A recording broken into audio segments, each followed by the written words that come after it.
Hey folks, welcome to my Christmas Cake 2021 film. Now I made this cake back in October originally, and I did upload that as the dark fruit cake film, so if you've already seen that you might want to skip about 3/4 of the way through this film. Beyond that then, I go on to putting marzipan on, icing on, decorating it, and at the end of the film I'm going to eat it as well. So welcome to this film, hope you enjoy it, and Merry Christmas. Good afternoon from the kitchen, folks, and may I say ho ho ho, because this is my Christmas Cake 2021 recipe. So I've got my kitchen prepared and ready for a baking rather than a brewing day, and as you can see there's an awful lot going on here. As you can see, there's a huge amount of ingredients going into this cake. I'll talk you through what they are now. I'll go through the amounts as I'm actually doing the baking. So we've got chopped dates, sultanas, mixed fruit, plain flour, walnuts, peanut butter, cocoa powder, brown sugar, brandy butter, ground mixed spice, ground cinnamon, black treacle, honey roasted peanuts, butter, almonds, glacier cherries, mixed peel, orange and lemon, 4 eggs and dark chocolate. So my Christmas cake is based on the traditional dark fruit cake recipe that Christmas cakes are based on, but I like to add my own twist, you know me. So I add to it dark chocolate and an assortment of nuts, peanut butter, honey roasted peanuts and other nuts, just to give it a more chocolatey, nuttier flavour, as well as being very fruity. My first job is to weigh out 250 grams of plain flour. And there I've got 254 grams, that will be just fine. So using a sieve, I'm going to get my plain flour into a mixing bowl. And I just want it to go through the sieve so it makes it all nice and fine, no lumps or clumps in there. And that's perfect. So I'm going to add into this a teaspoon each of ground nutmeg, ground mixed spice, ground cinnamon and cocoa powder.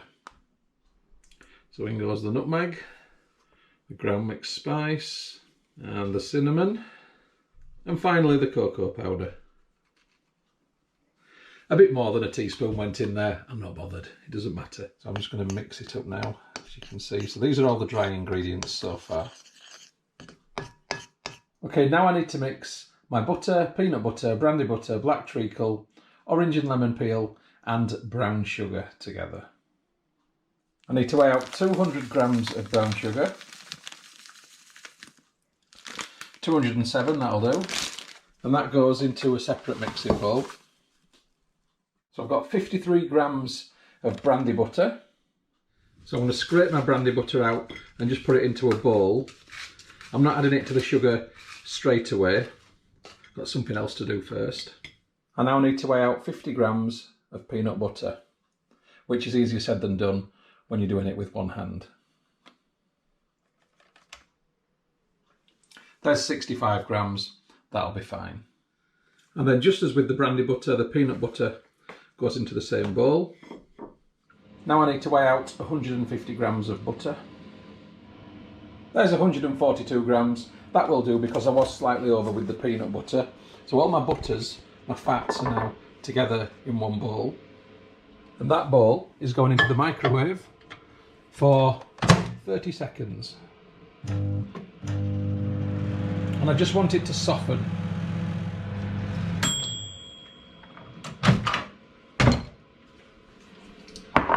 That will do nicely. So I'm aiming to get a dessert spoon of black treacle, which should be quite achievable. There we go. And that's going to go into the sugar, which you've already seen.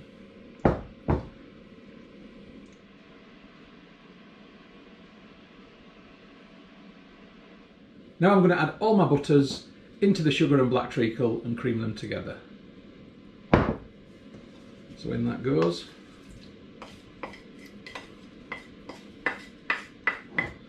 So here's the bowl, and it is just a case of mix and mix and mix until it all creams into a nice smooth mixture.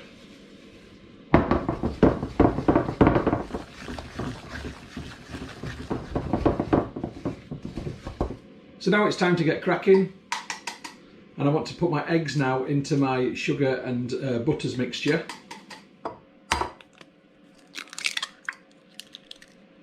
I'm using a glass to crack my egg into to avoid getting any eggshell into the mix.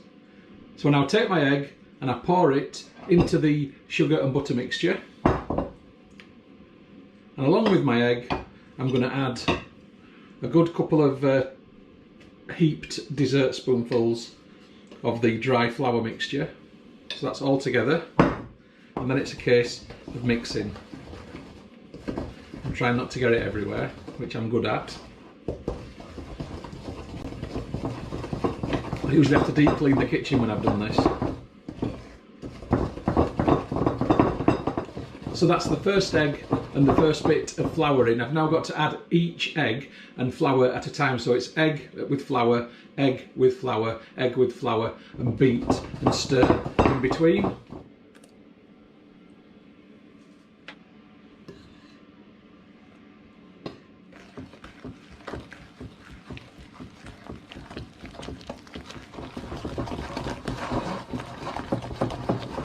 And now that bit's done. So now I need to add my mixed dry fruit and sultanas. I wanted 500 grams, I've got 514, that's totally fine. So these go into my mixing bowl. And now it's a case of stirring and folding them in.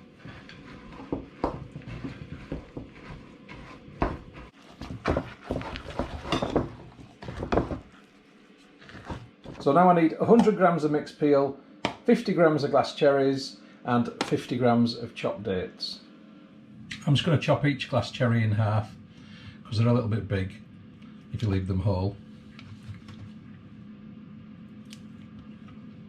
So now the fruit goes into the mix, and again it's a case of folding and stirring and folding and stirring, and this is getting into a tough old mixture now, very, very packed, but you want it to be evenly distributed around, so it does need mixing well.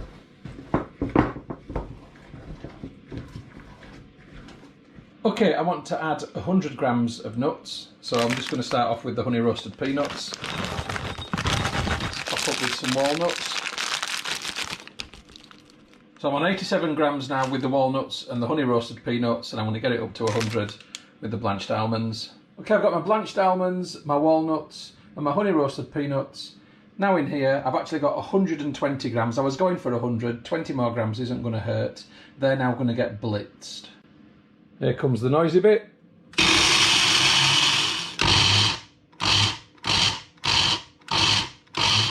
So here's my nuts, and they're now going into the mixture also. And now, as before, I've got to mix all this lot together. I need all those nuts to be properly mixed in like the fruit was with the mixture that's there.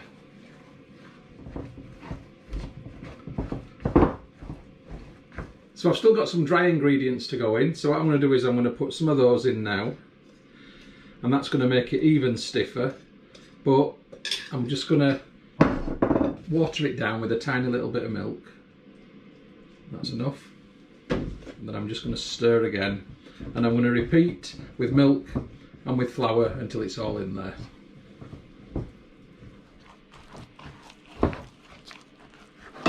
Almost finally, I'm going to add 120 grams of dark chocolate. So these are 100 gram bars, so I'm just going to break these up, pop them into the basher, so I can then blend them down and just get them into slightly smaller pieces.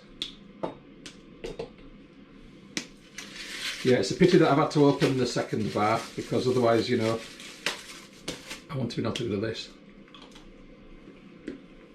More of chocolate. Okay, that'll do. And once again,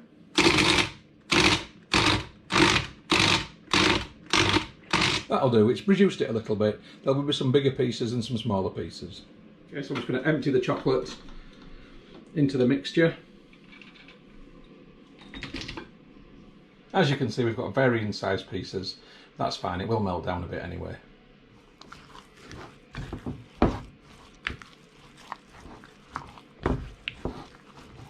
It's not traditional to put chocolate in a Christmas cake, but I like to do my own thing.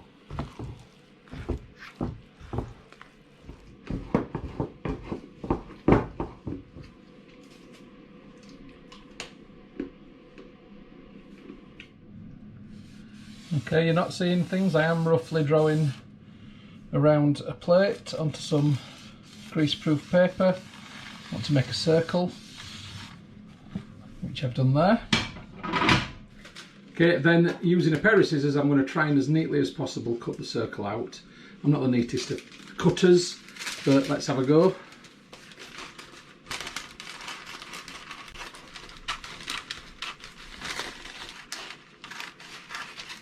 Okay, one circle. What's it for? So here's my silicone baking tray, and I'm going to line the bottom of it with this circle, hopefully.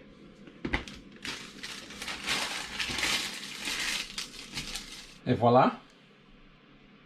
And then using a little bit of kitchen roll, I'm just going to get some butter on my finger and rub it onto the baking paper. And this will mean that the cake doesn't stick to the bottom, hopefully.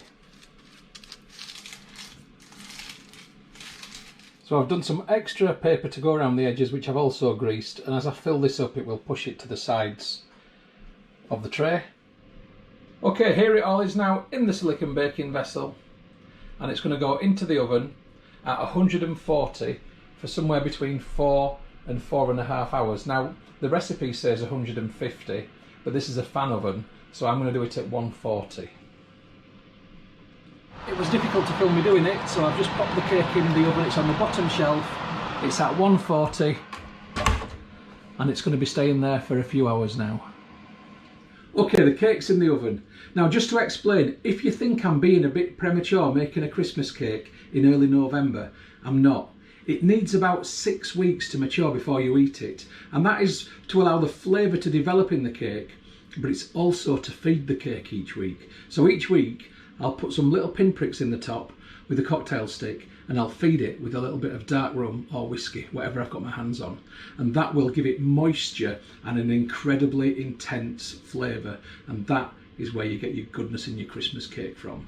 So that's why I'm making it now. That's why I'm uploading the film now. Right, we're halfway through. Let's have a little look. Gently. Oh, it looks all right now. It's looking nice, nice, nice. Shut the oven.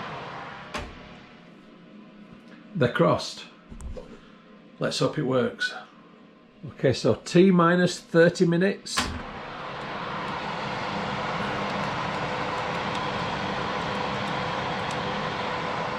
I'm hopeful. 4 hours later and straight out of the oven. This is what it looks like. Is it ready? I'm not 100% sure. Give it a poke. So the internal temperature is near 160 according to this, even though it was in at 140. Is it going to be clean when it comes out? Do we call that clean? Let's try again.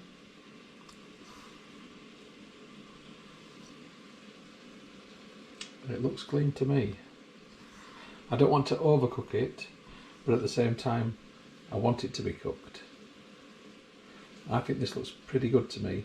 What I want to do is I want to pop it back in the oven and turn the oven off and leave it for 10 minutes and then take it out. Okay, now it's out, and I'm going to leave it to cool for a good 15-20 minutes before I do anything else. Okay, it's been 20 minutes now. I'm now going to try and remove this from the cooking vessel. So I'm just going to take a normal knife, and using the back of the blade I'm going to go around the edge to make sure that in between the paper parchment and the silicone there's nothing sticking and catching. And this feels quite loose actually, this feels alright. So now I take a dinner plate, that goes on top, and let's attempt the flip.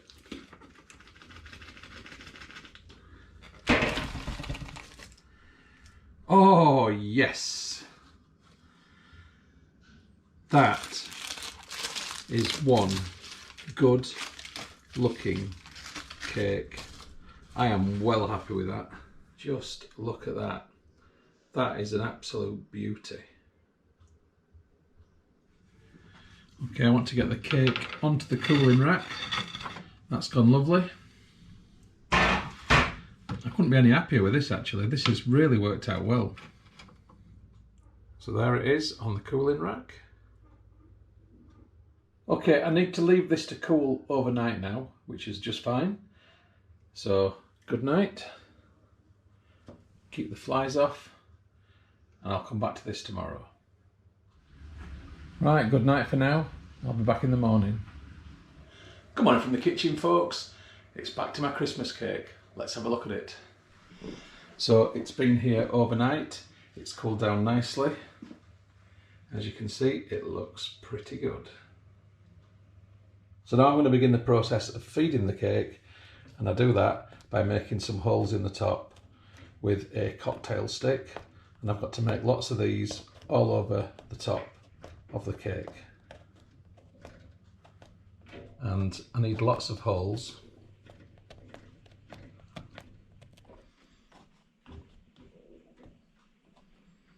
Okay, that now has lots of holes.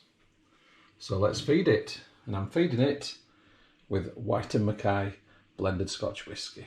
Yummy. And it is simply a case of very, very gently pouring and waiting and pouring and waiting and pouring and waiting. You don't want to waste the whiskey by it all pouring off. You want it to soak into the cake.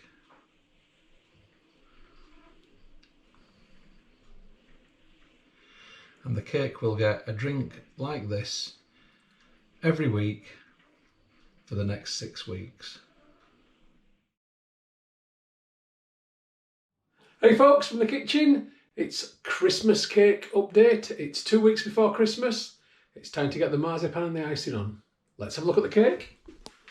And here it is. It's looking rather lovely. Feels nice, it's got a good solid texture. I'm going to give it its final drink of whiskey, and this is actually whiskey with some sugar dissolved in it. It's a bit more thicker and syrupy than what I've been putting in. And this is just the last drink it's getting. I'm now going to leave this to soak in a little bit while I sort my marzipan out. So I'm using the best ready-to-roll Clementine marzipan from Morrison's. This is a 500 g packet. Hopefully that's going to be enough to cover it. I'm going to start by doing the top and then do the edges afterwards. So that's what the marzipan looks like out of the packet. I've now got to roll this out into a flat shape. So this is going to take some working. In fact, it might be better to watch this on a time lapse.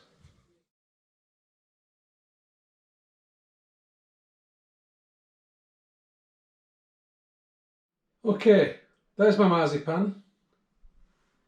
There's my cake.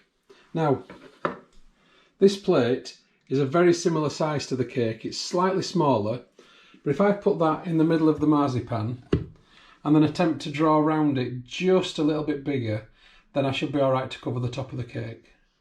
So I'm going to use this knife to cut round it, but I don't want to damage my mat underneath, so I'm actually going to use the rounded edge of the knife, and I'm just going to go slightly larger than the plate and try and consistently achieve that all the way around.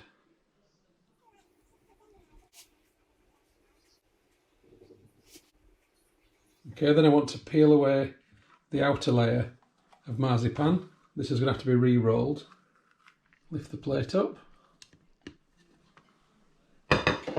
Okay, so we've got an aerial view on this. So I've got marzipan and cake. So I'm trying to achieve a nice removal and drop, and that has worked better than I could have hoped for. It's not completely even. There are some areas that have got better coverage than others, but it will do. So this is how it looks so far. It's not perfectly even by any means, but now what I've got to do is to roll the marzipan into strips, this marzipan, and stick it around the edges to fill the gaps in down to the base. And yeah, I know this is slightly patchworky and you could say a bit bodgy, doesn't matter. I'm putting it on like this so I've covered the sides as well and that it meets the top and there's a nice seal. It doesn't matter that it's in patches because it's going to get covered in icing. So it's far from perfect looking, but that's the marzipan on, and hopefully I can disguise any of the nasties with the icing. Okay, it's icing time. I'm going to make royal icing. Here's my ingredients. I've got 2 eggs which I've let come to room temperature so they're not cold at all anymore. And I need to use the whites from the eggs but not the yolks. Icing sugar, a little bit of vegetable glycerine and a few drops of lemon juice. So to begin with I need to add 450 grams of icing sugar into this bowl, and it's a very powdery, messy job, as you can tell. I've been in a meth factory. Not that I've ever been in a meth factory, but you know how you imagine. I've gone slightly over, but that's fine, that's okay. And if you want to see the full icing sugar effect, there you go. Which is why I've taken my black top off. And I've just got to have a break off from the filming to say, look at that sky. Flipping heck, that's a cracker, isn't it? Beautiful. Now, I need to get cracking. So I've currently got 1 egg white in the jug, which I managed not to film. I'll try and do this one properly.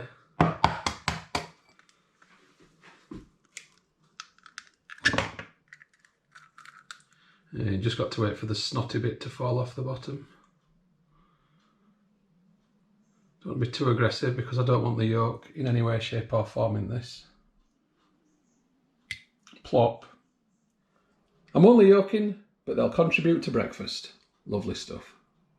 So now I've got to take my egg whites and give them a damn good whisking. And this takes a while. I might be doing this for a good 5 to 7 minutes. I'll be back in a bit. I just realised I could have made life a lot easier for myself. I don't know. Why didn't I think about this?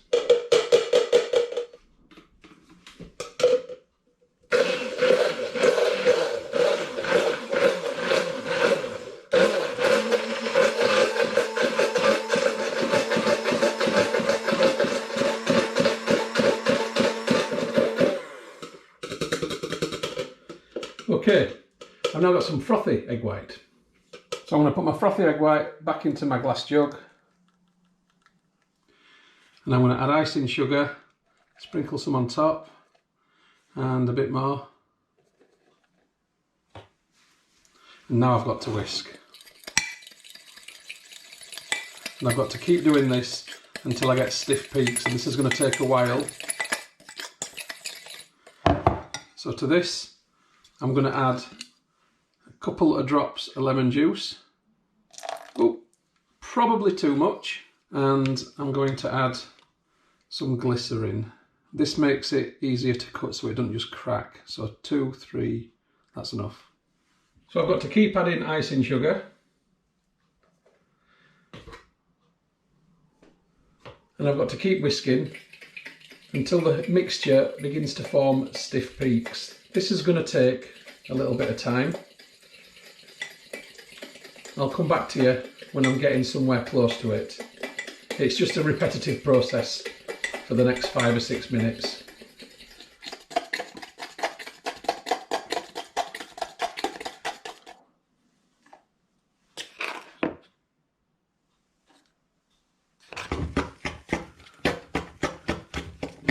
Oh, I think, folks, that is what you can call stiff peaks. I'm absolutely cream crackered. So, let the icing meet the cake. I'm going to use this tool to apply it, hopefully make a nice finish. So I'm going to take my icing and I'm going to smear it on top. I'm going to begin on top before going down the sides.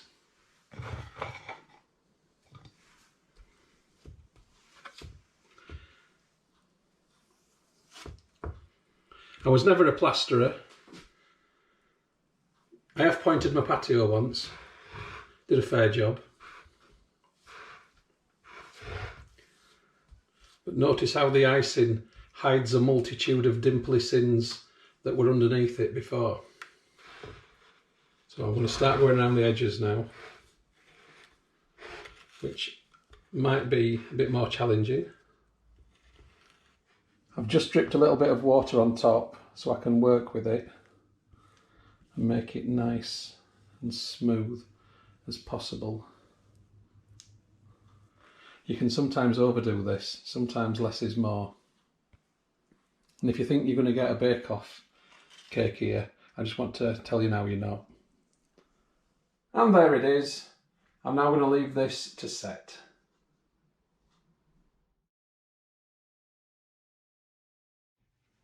Okay, it's a couple of days later. Let's have a look. And that icing is nice and set. So I'm going to decorate it with just a little ornament in the middle that just pushes in. Nice and simple. And then I'm going to wrap this around the edge. Okay, there we go. And of course, a little wrap around the edge hides a multitude of sins where it's not quite even. But I like the icing effect on top. It's like a snowdrift. I'll say I did that on purpose. Anyway, the next film that you see will be the cutting into it and the tasting. So I'll catch you then.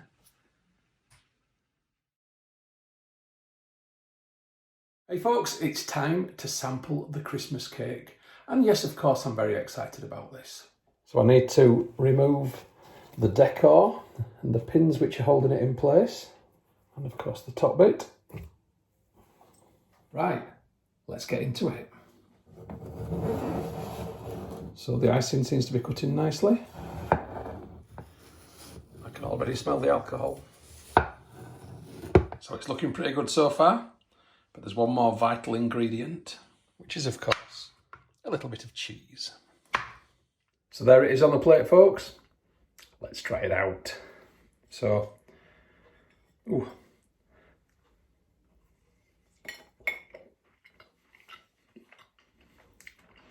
It's definitely a ho-ho-ho. A bit of cheese to follow it down. Absolutely lovely. Really nice, dark, rich fruit cake. Quite moist.